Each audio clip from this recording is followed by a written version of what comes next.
Our top story again takes us to Mexico. The campaign trail has come to an end, but violence and unrest has not. In Guerrero, Yotzinapa students and families clashed with police. 12 teacher trainees were reported injured. Hundreds of people attended the funeral of the latest electoral victim. Miguel Ángel Luna was murdered during the day at his campaign office.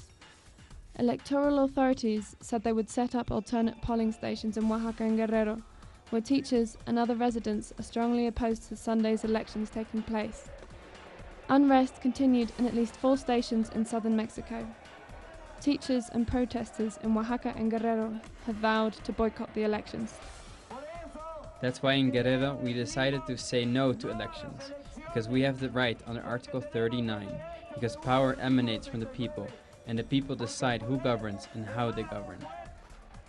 According to official reports, at least 21 people directly related to the electoral process have been killed since it began 2 months ago. In an unprecedented measure, they are banning the sale of alcohol beginning Saturday. Sunday will be the greatest test President Enrique Peña Nieto will face.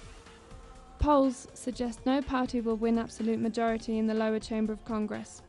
The ruling PRI party is expected to win about 40% of the seats. Everyone is saying, don't vote. Don't go and vote because of the violence.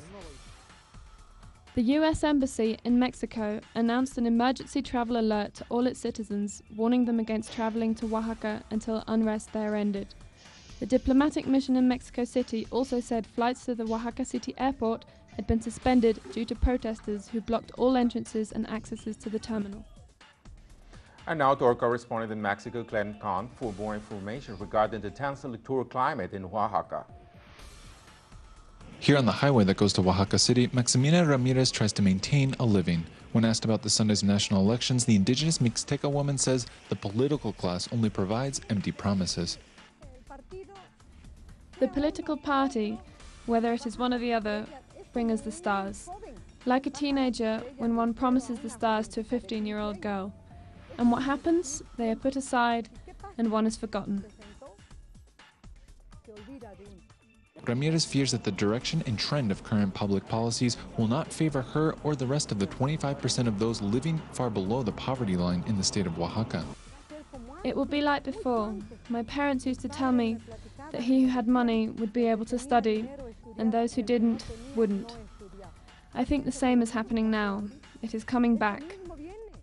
Yet these public policies are not passed quietly. Members of the 75,000-strong Section 22 of the National Teachers Union have called a strike, organizing blockades, sit-ins, and toll booth takeovers as part of a strategy to boycott the elections and denounce the country's recent wave of structural neoliberal reforms. The 11 reforms that have been passed are not the reality that the government is conveying of great advances.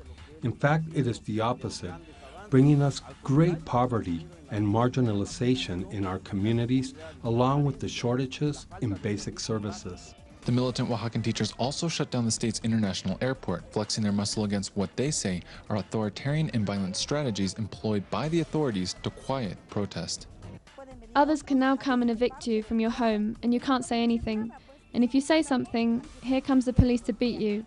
And if you say something, here is the gun that kills. And if you say something, here is the person that will disappear you. This is the reality of our country. Although the climate has been relatively calm and peaceful since the teachers and their supporters began their strike on Monday, they say they expect sharper and more violent responses to their actions as Election Day approaches. Clayton Kahn, Telesur, Oaxaca City.